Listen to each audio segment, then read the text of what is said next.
तो दोस्तों हम देख रहे थे हज़रत मोहम्मद और इस्लाम जो पंडित सुंदरलाल जी की लिखी हुई किताब है। उसका पहला चैप्टर हमने मुकम्मल किया था और उसका इंट्रोडक्शन भी कंप्लीट कर लिया था। अब हम इसके दूसरे चैप्टर के अंदर चलते हैं। दूसरा चैप्टर जो है, पहले चैप्टर में एक तो हमने वो उनका जीवन देखा था, सॉरी, पॉलिटिकल जो स्टेटस था अरब का उस टाइम का वो देखा था। दूसरा अरब की कल्चर देखी थी और दूसरा चैप्टर है अरब का धर्म। अरब का धर्म इस चैप्टर में सुंदरलाल जी ने डिस्क्राइब किया है कि किस तरह उनका कोई एक धर्म नहीं था, या जो धर्म था वो अलग टाइप से था। धर्म के मामले में भी उन दिनों अरब के दिल बहुत छोटे और उनके ख्याल बहुत तंग थे। उन दिनों जो धर्म जारी था उसने देश की हालात को और भी बिगाड़ रखा था। इनमें तीन खास बातें थी: पुराना अरब धर्म, यहूदी धर्म, ईसाई धर्म। ईरान और वहाँ के जरूथ्रस्टी धर्म के साथ भी अरबों का सदियों से लगाव था। ईरान में जो पुराना धर्म था ना, जरूथ्रस्ट, लेकिन अरबों ने बहुत ज़्यादा तादाद में कभी उस धर्म को नहीं माना। कुछ लोग साबी धर्म को भी मानने वाले थे, जो एक परमेश्वर को मानते हुए भी सितारों वगैरह की पूजा करते थे। थोड़े से कबीलों को छोड़कर जिन्होंने यहूदी या ईसाई धर्म अपना लिया था, बाकी लोग अपने पुराने धर्म को ही मानते थे। वे बहुत से देवी देवताओं को मानते और पूजा करते थे। हर कबीले का अपना एक देवता होता था, कोई लकड़ी का, कोई पत्थर का, कोई पित्तल का, कोई तांबे का, कोई गुंथे हुए आटे का। किसी देवता की जानवर की, किसी की पेड़ की और किसी की बिल्कुल अनगढ़ था। सॉरी, किसी देवता की शक्ल आदमी की होती थी, किसी की औरत की, किसी की जानवर की, किसी की पेड़ की और कोई बिल्कुल अनगढ़ था। जब दो कबीलों में लड़ाई होती तो उनके देवताओं में भी लड़ाई समझी जाती थी, और कभी कभी ये लोग आदमियों की तरह दूसरों के देवता को भी कैद करके ले आते थे। इन देवताओं के सामने जानवरों की कुर्बानी भी दी जाती थी। ये चीज़ अपने इंडिया के परिप्रेक्ष्य में देखें, बैकग्राउंड ऑफ इंडिया, तो ये अपने को मध्यकाल में भी देखने को मिलता है, मध्यकाल से पहले भी देखने को मिलता है। और देश की आज़ादी तक जब तक राजशाही शासन रहा, कुछ कुछ हद तक हमें ये सारी चीज़ें देखने को मिलती है। और देवताओं के ये जो प्रकार है वो तो आज भी देखने को मिलते हैं। किसी किसी देवता के सामने आदमी की कुर्बानी भी दी जाती थी, और कोई कोई तो अपने हाथ से अपने बेटों को काट कर देवताओं के सामने चढ़ा देते थे। ये उनकी प्रथाएं थी पुरानी, क्योंकि हिदायत थी नहीं उनके पास। बहुत से ऐसे देवी देवता थे जिन्हें कई कई कबीले या करीब करीब सब अरब मानते और पूजते थे। जैसे इंडिया में है, देखो, हर एक जो जाति है, हर एक जो समुदाय है, उनका एक इष्ट देव है, कुल देव है। इसके अलावा कुछ देवता ऐसे हैं जिनको पूरे इंडिया के जो बहुसंख्यक लोग हैं वो मानते हैं। इसमें सबसे मशहूर तीन देवियां थी जिनका नाम लात, उज्जा और मनात थे। इनके अलग अलग मंदिर थे। इसी तरह के और भी कई देवी देवताओं के नाम उस जमाने में किताबों में मिलते हैं। काबे में भी साल के 360 दिन के 360 देवता थे।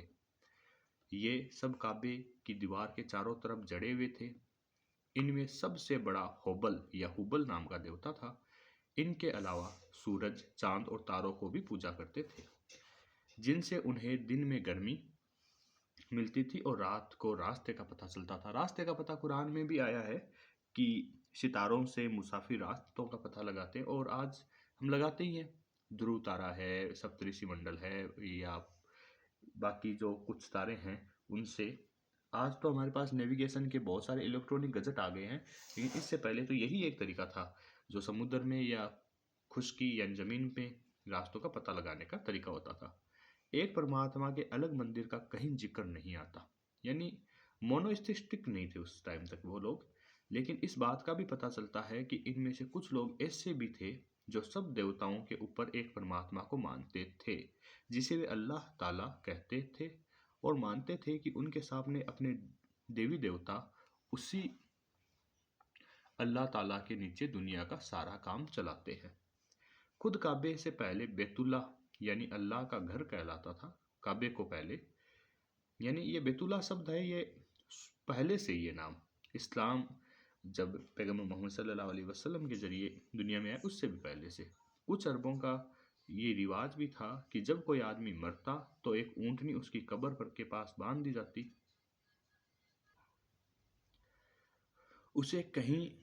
उसे वहीं दाना पानी दिए बिना मरने दिया जाता था उस ऊंट को, जिससे मरने वाले को परलोक में सवारी की दिक्कत न हो। इस ऊंटनी को वे बलि यह कहते थे। यही अरबों का पुराना धर्म था। यहूदी और ईसाई धर्म मोहम्मद सल्लल्लाहु अलैहि वसल्लम से सदियों पहले अरब पहुंच चुका था। वैसे देखा जाए तो यहूदी और ईसाई दोनों धर्म ही अरब की पैदाइश है। ईसा की पहली सदी में रोम के सम्राट टाइटस ने यहूदियों को फिलिस्तीन से निकाल दिया था। इसी तरह तीसरी सदी में बहुत से ईसाई आपसी झगड़ों की वजह से सीरिया यानी शाम और दूसरे मुल्कों से निकाले जा चुके थे। अरब के लोग इस मामले में बड़े दिल वाले थे। वे अपने यहाँ सब धर्म को मानने वालों को खुशी से आने देते थे। हजारों यहूदी और ईसाई अरब में आकर बस गए। एशिया के इन दोनों धर्मों का जन्म भी अरब की उत्तरी सरहद पर हुआ था। किसका? यहूदी और ईसाई धर्म का। इन दोनों धर्म में भी थोड़े बहुत अरब क्षेत्र में फैले हुए थे। कुछ कबीलों ने इस धर्म को और कुछ ने उस धर्म को अपना लिया। मालूम होता है कि दूसरे धर्म के देवी देवताओं को अपने देवी देवताओं में शामिल कर लेने का रिवाज भी अरबों में था। यह हमें राजस्थान के राजपूतों में मिलता है कि कई बार दूसरे जो वंश होते थे उनके देवताओं को एक राजपूत वंश शामिल कर लिया करता था। जिन अरबों ने इन नए धर्मों में से किसी एक को पूरी तरह नहीं अपनाया, वे भी इन दोनों के साथ काफी अपनापन जताते थे। उनको भी लगता था कि नहीं ये हमारे धर्म है, यानी कुछ कुछ मानते थे।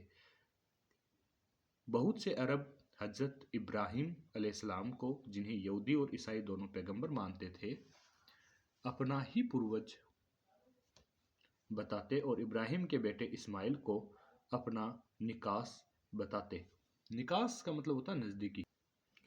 काबे में दूसरी मूर्तियों के साथ साथ इब्राहिम और इस्माइल की भी मूर्तियां मौजूद थी। उनकी पूजा भी होती थी, यानी जिन्होंने मूर्ति पूजा के खिलाफ मुहिम चलाई थी उन्हीं की मूर्तियां बना ली गई। ये वैसे ही है जैसे भारत में महात्मा बुद्ध की बनाई गई। ईसाइयों के पहुंचने के बाद हजरत ईसा की मां मरियम की एक मूर्ति भी काबे में रख ली गई और उसकी भी पूजा होने लगी। लेकिन यहूदी लोग इन दिनों इतने घमंडी होते थे तथा ईसाई धर्म इतनी गिरी हुई हालत में पहुंच चुका था कि इन दोनों धर्मों में आपसी तनाव इतनी बढ़ी हुई थी, इनका अक्सर अरबों के जीवन पर अच्छा असर नहीं पड़ सका। इन दोनों में से कोई इस बात को मानने के लिए तैयार न था कि उसके अपने मत या जत्थे से बाहर किसी आदमी को, चाहे वो कितना भी नेक क्यों न हो, मरने के बाद निजात यानी मुक्ति मिल सकती है। ये चीज़ आज भी हमारे लिए लागू होती है। आज भी हम मुस्लिम होकर भी ये कहते हैं इस फिरके को जन्नत नहीं मिलेगी, इस फिरके को जन्नत नहीं मिलेगी, जैसे हमने पट्टे जारी करा रखे हों। यहूदी एक ईश्वर और बहुत से पैगंबरों के अलावा एजरा को खुदा का बेटा मानते थे। छुआछूत, खाने पीने का फर्क, निराले कायदों में अगर दुनिया में किसी मजहब के रिवाज आजकल हिंदू रिवाजों से मिलते हैं तो वह पुराने यहूदी धर्म के। दूसरे सब धर्म के लोगों की वे अपने से नीचा और नापाक समझते थे। यानी सारे लोगों को ये उनको लगता था सारे अपने से नीचे नीचे हैं। उनके रस्म रिवाज और पूजा के तरीके बड़े पेचीदा थे। उनमें और खास बात थी सूदखोरी, पैसा जमा करना, कंजूसी बरतना। ईसाई धर्म यहूदी धर्म के बाद का था। वह इसलिए दुनिया में आया कि यहूदियों में जो निकम्मे और बेईमान रस्म रिवाज चल पड़े थे और लकीर की फकीरी बढ़ती जा रही थी, उसे ख़त्म करके लोगों के दिलों को धर्म की फिजूल रस्मों से हटाकर उन्हें एक दूसरे की सेवा और भलाई के कामों में लगाया जा सके। शुरू में ईसाई धर्म को यहूदी धर्म की एक शाख समझा जाता था और यहूदी धर्म की का सुधार उसकी मजबूरी थी। मतलब अब यहूदी धर्म में भी सुधार करने लगे क्योंकि ईसाई धर्म जैसे जैसे आगे बढ़ने लगा लेकिन मोहम्मद सल्लल्लाहु अलैहि वसल्लम के जन्म तक ईसाई धर्म की जो दुर्गति हो चुकी थी वह यहूदी धर्म की उन दिनों की हालत से किसी तरह कम न थी।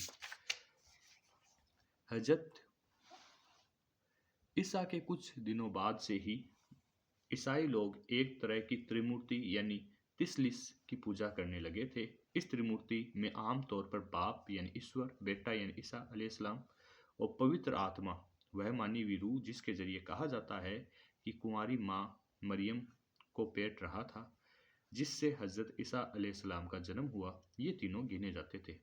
लेकिन कुछ लोग ईश्वर, ईसा और मरियम की त्रिमूर्ति मानते थे। ईसाई मत की शाखा कोलिनिंडिस अरब में ज्यादा फैला हुआ था। वह ईश्वर, मरियम और ईसा की ही त्रिमूर्ति मानती थी।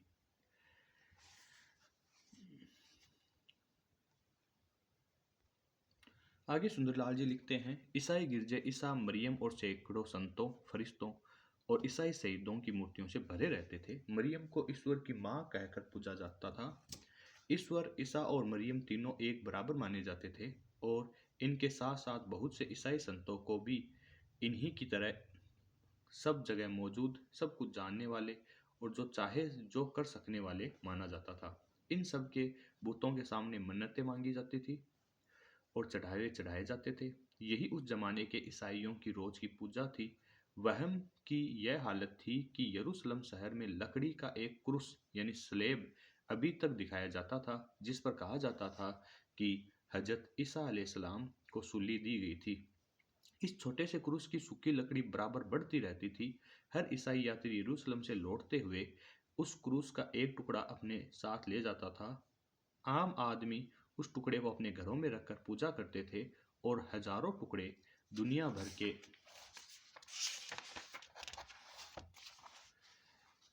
गिरजों में रखकर पूजे जाते थे। यरूशलेम के पादरियों के लिए यह काफी आमदनी का जरिया था। लिखा है कि धीरे धीरे सिर्फ यूरोप में ही हजारों गिरजों में इस क्रूस से इतनी लकड़ी जमा हो गई कि उससे सैकड़ों नए क्रूस तैयार हो सकते थे। लोगों को यकीन था कि इस क्रूस की लकड़ी इस तरह तरह की करामात कर सकती है और सब बीमारियों को अच्छा कर सकती है। इसी तरह मरियम और ईसाई संतों की मूर्तियों से भी हर गिरजे में सैकड़ों करामातें यानी चमत्कार आए दिन दिखाए जाते थे। दुनिया में ईसाई राज की सबसे बड़ी जगह इन दिनों रोम के सम्राट की राजधानी कस्तंतुनिया थी, जो बाद में तुर्कों ने जीत ली थी।